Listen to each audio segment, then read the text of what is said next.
Yes news में आप सभी दर्शकों का स्वागत है। मैं आपके साथ इलियास बड़ेघर।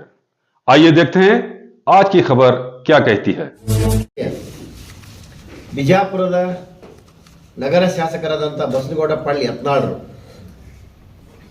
ಪಕ್ಷೇತರ ಶಾಸಕರಾದಂಥ ಬಸನಗೌಡ ಪಳ್ಳಿ ಯತ್ನಾಳರು ಮೇಲಿನ ಮೇಲೆ ನಮ್ಮ ರಾಜ್ಯದ ಅಧ್ಯಕ್ಷರಾದಂಥ BY ವಿಜಯೇಂದ್ರ ಅವರಿಗೂ ಮತ್ತು ನಮ್ಮ ರಾಜ್ಯದ ಮಾಜಿ ಮುಖ್ಯಮಂತ್ರಿಗಳಾದಂಥ BS ಯಡಿಯೂರಪ್ಪನವರಿಗೆ ಭಾಳ ಹಗುರವಾಗಿ ಮಾತನಾಡ್ತಾರೆ.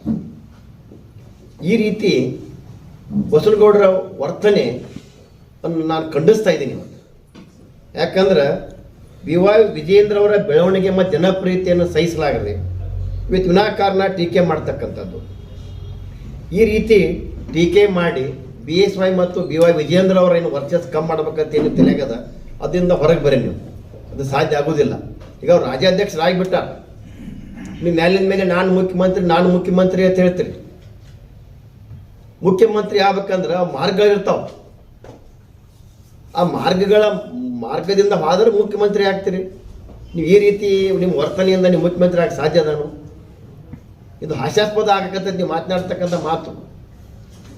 ಇವತ್ತು BY ವಿಜಯೇಂದ್ರ ಅವರು ಅದು ಸಮೀಪ ಬಂದ್ಬಿಟ್ಟಾರೆ ಈಗ ಮುಖ್ಯಮಂತ್ರಿ ಸ್ಥಾನಕ್ಕೆ, ರಾಜ್ಯದ ಅಧ್ಯಕ್ಷರಾಗ್ಯಾರ. ನೀವು ಸಾಕಷ್ಟು ಇಬ್ಬರು ನಾಯಕರಿಗೆ ಮಾತನಾಡಿದ್ರು ಕೂಡ ಅವ್ರು ತಮಗೆ ಒಳ್ಳೇದಾಗಲಿ ಅಂತಕ್ಕಂಥ ಮಾತನ್ನು ಹೇಳಿದಾಗಲೇ ನಿಮ್ಮ ಮನಸ್ಸು ಕರಗಬೇಕಲ್ರಿ. ಅದೆಲ್ಲ ಇದು ನೋಡಿದಾಗ ಈಗ ನೀವು ಒಂದು 10 ಸಲ ಸುಳ್ಳನ್ನು ಹೇಳಿ ಅದೇನಾರ ಕರೆ ಮಾಡ್ಬೇಕಂತ ನೀವು ಹೊಂಟಿಲ್ಲ, ಸಾಧ್ಯ ಇಲ್ಲ. ಇವತ್ತು ನಮ್ಮ ಮಾಜಿ ಮುಖ್ಯಮಂತ್ರಿ BS ಯಡಿಯೂರಪ್ಪನವ್ರು ಮುಖ್ಯಮಂತ್ರಿ ಇದ್ದಾಗ ಭಾಳಷ್ಟು ಜನಸ್ನೇಹಿ ಕಾರ್ಯಕ್ರಮ ಕೊಟ್ಟಾರ. ಅವರು ಜನರ ಹೃದಯದಲ್ಲಿದ್ದಾರೆ BS ಯಡಿಯೂರಪ್ಪನವರು. ಅವ್ರ ಬಗ್ಗೆ ಏನು ನೀವು ಅವರ ನೆರಳಿನಲ್ಲೇ ಬೆಳೆದವ್ರಿದ್ದೀರಿ. ಈ ಮಟ್ಟಕ್ಕೆ ಬರಬೇಕು ನೀವೇ ಸಾಕಷ್ಟು ಹೇಳ್ಕೊಂಡಿರಿ. ಆ ವಿಡಿಯೋಗಳು ಸಾಕಷ್ಟು ತಮ್ಮ ವಿರುದ್ಧ ವೈರಲ್ ಆಗ್ತಿರ್ತಾವೆ. ನಾವು ಉಚ್ಚಾಟನೆಯಾದಾಗ ನಮ್ಗೆ BS ಯಡಿಯೂರಪ್ಪನವ್ರನ್ನ ಮತ್ತು ನಾನು ಮಳ್ಳಿ ಪಕ್ಷ ಕರ್ಕೊಂಡು ಬಂದರು ಅಂತ ಹೇಳೋರು ನೀವೇ. ಈಗ ಸಂದರ್ಭಾನುಸಾರವಾಗಿ ಮಾತಿನ ಬದಲಾವಣೆ ಮಾಡ್ತಿರಲ್ಲ, ಇದು ನಿಮ್ಮ ವ್ಯಕ್ತಿತ್ವಕ್ಕೆ ಅದು ಸರಿ ಅಲ್ಲ ಅಂತಕ್ಕಂಥ ವಿಚಾರವನ್ನು ಹೇಳುವ ಮೂಲಕ ಇವತ್ತು ನಮ್ಮ ಮಾಜಿ ಮುಖ್ಯಮಂತ್ರಿ BS ಯಡಿಯೂರಪ್ಪನವರು ಮುಖ್ಯಮಂತ್ರಿ ಇದ್ದಾಗ ಎಂಥ ಯೋಜನೆ ಕೊಟ್ಟರು. ಹೆಣ್ಣು ಮಕ್ಕಳ ಭ್ರೂಣ ಹತ್ಯೆ ತಡಿಲಿಕ್ಕೆ, ಬಡ ಹೆಣ್ಣು ಮಕ್ಕಳ ಭವಿಷ್ಯವನ್ನು ಭದ್ರ ಮಾಡಲಿಕ್ಕೆ ಭಾಗ್ಯಲಕ್ಷ್ಮಿ ಯೋಜನೆ ಕೊಟ್ಟಾರ. ಅದನ್ನು ಜನಸಾಮಾನ್ಯದ ಬಳಕೆ ಮಾಡ್ಕೊಂಡಾರ. ಇವತ್ತು ಭಾರತ ದೇಶದಲ್ಲಿನ ರೈತರಿಗಾಗಿ ಕೃಷಿ ಬಜೆಟನ್ನು ಮಂಡಿಸಿದವರು ಕೀರ್ತಿ ಕೂಡ ಅವರಿಗೆ ಅದ. ಅದೇ ರೀತಿ ಈ ಬಡ ಮಕ್ಕಳು ಶಾಲೆಯಿಂದ ಉಳಿಯಬಾರದ ತಿರುಗಿಸಿಂದ ಸೈಕಲ್ ವಿತರಣೆ ಮಾಡುವ ಮೂಲಕ ಬಹಳಷ್ಟು ಮಕ್ಕಳನ್ನು ಶಾಲೆಗೆ ಬರುವ ಹಾಗೆ ಮಾಡಿದ್ದಾರೆ. ವಯೋವೃದ್ಧರಿಗೆ ಸಂಧ್ಯಾ ಸುರಕ್ಷಾ ಯೋಜನೆ ಕೊಟ್ಟಿದ್ದಾರೆ. ಹೈನುಗಾರಿಕೆ ಉತ್ತೇಜನ ಮಾಡಲಿಕ್ಕೆ ಪ್ರತಿ ಲೀಟರ್ ಹಾಲಿಗೆ ಹೆಚ್ಚುವರಿ ಸರ್ಕಾರದ ಪ್ರೋತ್ಸಾಹನ ಕೊಡುವ ಮೂಲಕ ಆ ಕೆಲಸನೂ ಕೂಡ ಮಾಡಿದ್ದಾರೆ. ತಾಯಂದಿರ ನವಜಾತ ಶಿಶುಗಳ ಆರೋಗ್ಯ ರಕ್ಷಣೆ ಕೂಡ ಮಾಡಲಿಕ್ಕೆ ಮಳ್ಳಿ ಕಿಟ್ಟನ್ನು ಕೊಟ್ಟರು. ಸಮಾಜದ ಅಂಚಿನಲ್ಲಿರ್ತಕ್ಕಂಥ ಆರ್ಥಿಕವಾಗಿ ಹಿಂದುಳಿದ ಸಮುದಾಯಗಳ ಅಭಿವೃದ್ಧಿಗಾಗಿ BS ಹಲವು ನಿಗಮಗಳನ್ನು ಸ್ಥಾಪಿಸಿದ್ದಾರೆ. ಇವತ್ತು ಮರಾಠ ಅಭಿವೃದ್ಧಿ ಪ್ರಾಧಿಕಾರ ಇರ್ಬೋದು, ವೀರಶೈವ ಲಿಂಗಾಯತ ಅಭಿವೃದ್ಧಿ ನಿಗಮ ಇರ್ಬೋದು, ಕಾಡುಗೊಲ್ಲ ಅಭಿವೃದ್ಧಿ ನಿಗಮ ಇರ್ಬೋದು, ಅದೇ ರೀತಿ ಬ್ರಾಹ್ಮಣ ಅಭಿವೃದ್ಧಿ ಮಂಡಳಿ ಇರ್ಬೋದು. ಇದರ ಜೊತೆಗೆ ಆರ್ಯ, ಈಡಿಗ, ವಿಶ್ವಕರ್ಮ, ಸವಿತಾ ಸಮಾಜ, ಮಡಿವಾಳ ಸಮಾಜ ಸೇರಿದ ಹಲವಾರು ಸಮುದಾಯಗಳಿಗೆ ವಿಶೇಷ ಅನುದಾನವನ್ನು ಕೂಡ ಅವರು ಕೊಟ್ಟಿದ್ದಾರೆ. ಇವತ್ತು BS ಯಡಿಯೂರಪ್ಪನವರು ರಾಜ್ಯದಲ್ಲಿ ಪ್ರಬಲ ಲಿಂಗಾಯತ ನಾಯಕರಾಗಿ ಗುರುತಿಸಿಕೊಂಡಿದ್ರು ಕೂಡ ಅವರ ಆಡಳಿತಾತ್ಮಕ ನಿರ್ಧಾರಗಳು ಹೆಂಗಿರ್ತಿದ್ವು ಅಂದರೆ ಜಾತ್ಯತೀತವಾಗಿರ್ತಿದ್ವು. ಮಾತ್ರ ಅನುದಾನ ಕೊಡಲಿಲ್ಲ. ದಲಿತ ಸಮುದಾಯದ ಮಾದರ ಚೆನ್ನೈ ಸ್ವಾಮೀಜಿಯ ಮಠಕ್ಕೆ ಕೂಡ ಅನುದಾನ ಕೊಟ್ಟರು. ವಾಲ್ಮೀಕಿ ಮಠಕ್ಕೆ ಕೂಡ ಅನುದಾನ ಕೊಟ್ಟರು. ಕುರುಬ ಸಮಾಜದ ಕನಕ ಗುರುಪೀಠ ಕೂಡ ಸಾಕಷ್ಟು ಅನುದಾನ ಕೊಟ್ಟರು. ಒಕ್ಕಲಿಗರ ಆದಿಚುಂಚನಗಿರಿ ಮಠಕ್ಕೆ ಕೂಡ ಅನುದಾನವನ್ನು ಕೊಡುವ ಮೂಲಕ ಹೀಗೆ ಹಲವಾರು ಸಮುದಾಯಗಳ ಮಠಗಳಿಗೆ ಶೈಕ್ಷಣಿಕವಾಗಿ ದಾಸೋಹ ಕಾರ್ಯಗಳಿಗೆ ಕೋಟ್ಯಾಂತರ ರೂಪಾಯಿನ ಅನುದಾನ ಕೊಟ್ಟರು. ಇವತ್ತು ಭಾಗ್ಯಲಕ್ಷ್ಮಿ ಇರ್ಬೋದು, ಸೈಕಲ್ ವಿತರಣೆ ಇರ್ಬೋದು, ಅಲ್ಲಿ ಜಾತ್ಯತೀತವಾಗಿನ ಕೆಲಸ ಮಾಡಿದ್ದಾರೆ. ಎಲ್ಲ ಜಾತಿಯ ಬಡವರಿಗೆ ಆ ಕೆಲಸವನ್ನು ಮಾಡಿದ್ದಾರೆ. ಇವತ್ತು CM ಇದ್ದಾಗ, ವಿರೋಧ ಪಕ್ಷ ನಾಯಕ ಇದ್ದಾಗ ದಲಿತ ಕೇರಿಗಳಿಗೆ ಪ್ರವಾಸ ಮಾಡುವ ಮೂಲಕ, ದಲಿತ ಮನೆಯಲ್ಲಿ ಊಟ ಮಾಡುವ ಮೂಲಕ ಈ ದಲಿತರ ವಿರೋಧಿ ಒಂದು ಸಂದೇಶವನ್ನು ಕೂಡ ಅದರ ರಾಜ್ಯಕ್ಕೆ ಅವರು ಕೊಟ್ಟಿದ್ದಾರೆ. ಈ ರೀತಿ BS ಯಡಿಯೂರಪ್ಪನವ್ರು ಮಾಡಿದಂಥ ಸಾಧನೆಗಳು ಸಾಕಷ್ಟು ಇದಾವೆ. ಆದರೆ ಇನ್ನು ರಾಜ್ಯದ ಅಧ್ಯಕ್ಷರಂತ BY ವಿಜಯೇಂದ್ರ ಬಗ್ಗೆನೂ ಕೂಡ ಭಾಳ ಸರಳವಾಗಿ ಮಾತನಾಡ್ತೀನಿ. BY ವಿಜಯೇಂದ್ರ ಅವರು ರಾಜ್ಯದ ಅಧ್ಯಕ್ಷರಾಗಬೇಕಾದ್ರೆ ಅವ್ರು ಯಡಿಯೂರಪ್ಪನ ಮಗ ಗುರುತಿಸಿಲ್ಲ. ಅವರೇ ಸಾಕಷ್ಟು ಟಾಸ್ಕ್ಗಳನ್ನು ಸ್ವೀಕರಿಸಿ ಅದ್ರಲ್ಲಿ ಗೆಲುವು ಕಂಡಿದ್ದಾರೆ. ಇವತ್ತು ಮಂಡ್ಯದ KR ಪೇಟೆ ಇರ್ಬೋದು, ಇವತ್ತು ತುಮಕೂರಿನ ಸಿರಾ ಇರ್ಬೋದು, ಆ ಚುನಾವಣೆಯನ್ನು ಎಂದೂ ಅಲ್ಲಿ ಯಾವ ಭಾರತೀಯ ಜನತಾ ಪಕ್ಷ ಅಲ್ಲಿ ಆರಿಸಿ ಒಮ್ಮೆ ಗೆಲುವಾಗಿದ್ದಿಲ್ಲ. ಅಂಥ ಕ್ಷೇತ್ರಗಳಲ್ಲಿ ಗೆಲುವು ಮಾಡುವ ಮೂಲಕ ಈ ಸಾಕಷ್ಟು ಅವರು ಒಮ್ಮೆಲೆ ಬಂದು ರಾಜ್ಯಾಧ್ಯಕ್ಷ ಆಗಿಲ್ಲ, ಯುವ ಮೋರ್ಚಾದಲ್ಲಿ ಕೆಲಸ ಮಾಡಿದ್ದಾರೆ, ರಾಜ್ಯದ ಉಪಾಧ್ಯಕ್ಷ ಕೆಲಸ ಮಾಡಿದ್ದಾರೆ. ಈ ರೀತಿ ಅವರ ಹೋರಾಟವನ್ನು ಗುರುತಿಸಿ ನಮ್ಮ ಭಾರತೀಯ ಜನತಾ ಪಕ್ಷ ಹೈಕಮಾಂಡ್ ಅವರಿಗೆ ರಾಜ್ಯದ ಅಧ್ಯಕ್ಷ ಮಾಡಿದ್ದಾರೆ. ಅವರು ಅಧ್ಯಕ್ಷ ವಹಿಸ್ತಕ್ಕಂಥ 2024ರಲ್ಲಿ ನಮ್ಮ ಲೋಕಸಭಾ ಚುನಾವಣೆಯಲ್ಲಿ NDA ಮೈತ್ರಿಕೂಟದೊಂದಿಗೆ 19 ಸೀಟ್ ಗೆಲ್ಲಬೇಕಾದ್ರೆ ಅವರ ಹೋರಾಟಗಳು ಕೂಡ ಭಾಳ ಅದ, ಅವ್ರ ಪ್ರಯತ್ನ ಕೂಡ ಪಾತ್ರನೂ ಕೂಡ ಭಾಳ ಅದ. ಅದ್ರ ಜೊತೆಗೆ ಮಹರ್ಷಿ ವಾಲ್ಮೀಕಿ ಪಗಡಗಳ ಕೋಟ್ಯಾಂತರ ರೂಪಾಯಿಗಳ ಭ್ರಷ್ಟಾಚಾರವನ್ನು ತೆಗೆದಿರ್ಬೋದು. ಮೂಡಾ ಹಗರಣದಲ್ಲಿ ಎಂಥ ಹೋರಾಟ ಮಾಡಿದ್ರಿ ಸರ್, ಮೈಸೂರು ಚಲೋ ಅದು ಹಿಸ್ಟ್ರಿ ಆಗಿದೆ ಹೋರಾಟ. ಅದು ಆ ಹೋರಾಟದ ಪ್ರತಿಫಲನ ರಾಜ್ಯದ ಮುಖ್ಯಮಂತ್ರಿಗಳು ಸೈಡ್ ಹೊರಗೆ ವಾಪಸ್ ಕೊಡಬೇಕಾಯಿತು.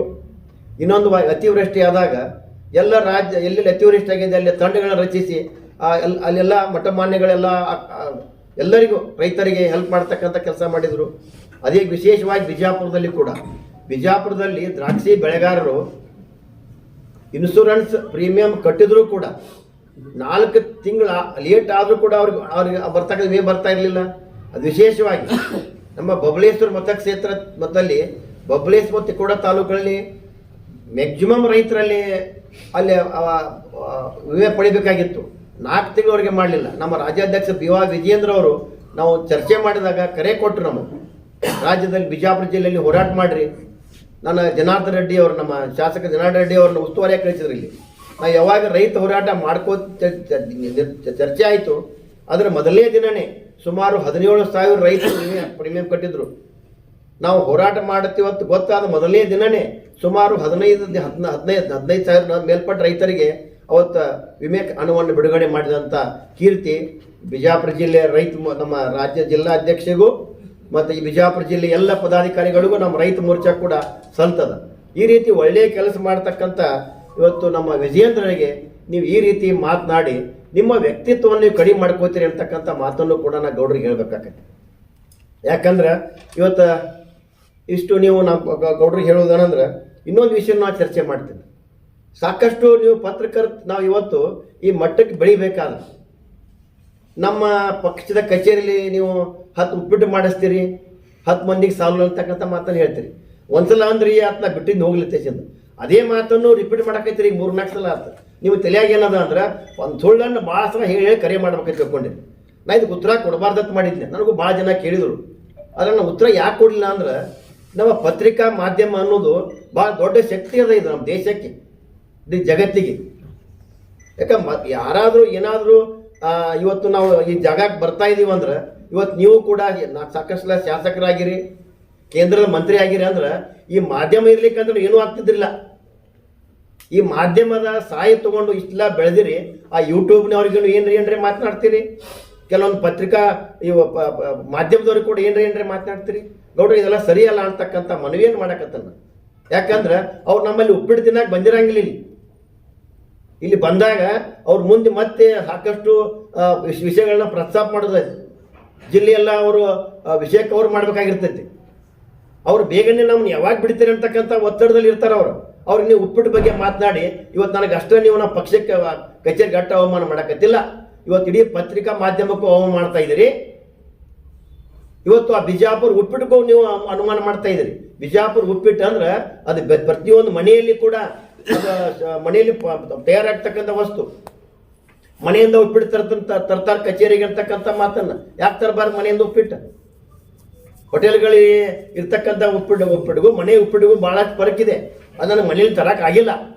ಇನ್ನು ಮೇಲೆ ನಾನು ವಿಚಾರ ಮಾಡಿದ್ದೀನಿ, ಮನೆಯಿಂದ ತರಬೇಕಂತ ಮಾಡಿಸ್ಬೇಕಂತ ಸಾಕು. ನೀವು ಕೇಳೋ ಮಾತನ್ನು ಕೇಳಿ. ಯಾಕೆ ಮನೆಯ ಊಟ, ಮನೆಯ ಫಲಹಾರ ಅಂದ್ರೆ ಅದಕ್ಕೊಂದು ದೊಡ್ಡ ಶಕ್ತಿ ಇದೆ. ಅದಕ್ಕೆ ನನಗೆ ನೋವಾಗ್ತಾ ಇದೆ.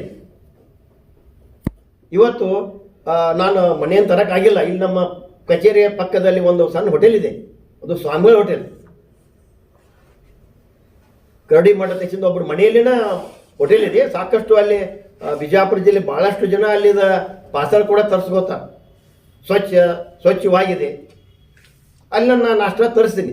ಉದ್ದೇಶ ಏನಂದ್ರೆ ದೊಡ್ಡ ಹೋಟ್ಲಿಗೆ ತರಿಸೋಕ್ಕಿಂತ ಅಂಥವ್ರಲ್ಲಿ ತಂದ್ರೆ ಅವ್ರಿಗೂ ಒಂದು ಉದ್ಯೋಗ ಸಿಗ್ತೈತೆ ಅಂತಕ್ಕಂಥ ಕೂಡ ಉದ್ಯೋಗದಲ್ಲಿ ಅವ್ರು ವೃದ್ಧಿ ಆಗ್ತಾರೆ, ಅವ್ರಿಗೆ ಅನುಕೂಲ ಆಗ್ತೈತೆ ಅಂತಕ್ಕಂಥ ವಿಚಾರಕೊಂಡು ಹೋಟೆಲ್ ತರ್ತೀನಿ. ಆದ್ರೆ ಹೋಟೆಲ್ ಮಾಲಕ ಸ್ವಲ್ಪ ಅಶಕ್ತ ಅಂಗವಿಕಲ ಟೈಪ್ ಇದಾರೆ ಅವ್ರಿಗೆ ತಂದು ಇಲ್ಲಿ ಸರ್ವೈಸ್ ಮಾಡೋ ಒಂದೊಂದ್ಸಲ ಏನು ಮಾಡ್ತಾನೆ, ನಾನು ಗಾಡಿ ಒಳಗನ ಹಾಕೊಂಡ್ ಬರ್ತೀನಿ. ನಿಮ್ಗೆ ಯಾರೋ ಕನ್ಫ್ಯೂಸ್ ಮಾಡಿದ ಮೋಸ್ಟ್ಲಿ ಮನೆಯಿಂದ ತಂದ್ರೆ ತಪ್ಪಲ್ಲ, ನಾವು ತಪ್ಪಲ್ಲ, ನೀವು ಮನೆಯಿಂದ ತರ್ತೀನಿ. ಅದು ಈ ರೀತಿ ನಿಮಗೆ ತಪ್ಪು ಸಂದೇಶವನ್ನು ನೀವು ಯಾಕಂದ್ರೆ ನೀವು ಉಚ್ಚಾಟನೆ ಆಗಿದ್ದೀರಿ, ಪಕ್ಷದ ಕಚೇರಿ ನೀವು ಬರೋದಿಲ್ಲ, ಇಲ್ಲಿ ವ್ಯವಸ್ಥೆ ನಿಮ್ಗೆ ಗೊತ್ತಿಲ್ಲ, ನಿಮ್ಗೆ ಯಾರೋ ತಪ್ಪು ಮಾಹಿತಿಯನ್ನು ಕೊಡ್ತಾ ಇದ್ದಾರೆ. ನಾನು ಜಿಲ್ಲಾ ಅಧ್ಯಕ್ಷನಾದ ತಕ್ಷಣ ಈ ಕಚೇರಿಯಲ್ಲಿ ನಾನು ಮೊದಲು ಖರೀದಿ ಮಾಡಿದ್ದೆ ಸಿಲಿಂಡರ್ ಮತ್ತು ಗ್ಯಾಸ್. ಇಲ್ಲಿ ಬಂದಂಥ ಎಲ್ಲ ಪಕ್ಷದ ಪದಾಧಿಕಾರಿ ಇರ್ಬೋದು, ಜಿಲ್ಲೆಯಿಂದ ಯಾರೇ ಪಕ್ಷದ ಅಭಿಮಾನಿಗಳು ಬಂದ್ರೆ ನಾನು ಇಲ್ಲಿ ಸಕ್ರೆ ಚಾಪುಡಿ ಅಂತ ಇದ್ದೇ ಇರ್ತೈತಿ. ಇಲ್ಲ ಪ್ಯೂರ್ ಹಾಲಿನಲ್ಲೇ ಚಹಾ ಮಾಡ್ತೀವಿ, ನೀರು ಹಾಕ್ಬೇಡ ತಿಳಿದೀನಿ, ಬರೀ ಹಾಲಿನಲ್ಲೇ ಚಹಾ ಮಾಡಿ ಕೊಡ್ತಕ್ಕಂಥ ವ್ಯವಸ್ಥೆನೂ ಕೂಡ ನಾಳೆ ಮಾಡಿದ್ದೀವಿ. ಈ ರೀತಿ ನಮ್ಮ ಪಕ್ಷದ ಕಚೇರಿಯಲ್ಲಿ ಎಲ್ಲ ಸುಚಿದ್ಧವಾಗ್ಯದ. ಮತ್ತು ನೀವೇನ್ರೆ ಈ ರೀತಿ ನಿಮ್ಮ ಮಾತನಾಡ್ತಕ್ಕಂಥ ಮಾತುಗಳು ನನಗೆ, ಯಾಕಂದ್ರೆ ನಿಮ್ಮ ಬಗ್ಗೆ ನನಗೆ ನೋವಾಗತೈತಿ. ಯಾಕಂದ್ರೆ ಬಿಜಾಪುರ ಜಿಲ್ಲೆ ಜನತೆ ಮಾತಾಡ್ತಿರ್ತಾರ, ನಿಮಗೆ ಹೇಳಂಗಿಲ್ಲ, ನನಗೆ ಹೇಳ್ತಾರ ಅವ್ರು. ಏನ್ರಿ ನಮ್ಮ ಬಸನಗೌಡ ಪಾಟೀಲ್ರು ಅವರ ಬಾಯಿ ಈ ರೀತಿ ಮಾತನಾಡೋದ್ರಿಂದ ಅವ್ರು ಇನ್ನೂ ಬೆಳವಣಿಗೆ ಆಗ್ಬೇಕಾಗಿತ್ತು, ಅವ್ರು ಕುಂಠಿತ ಹಾಕೈತಾರ ಹೇಳಕೈತಾರ.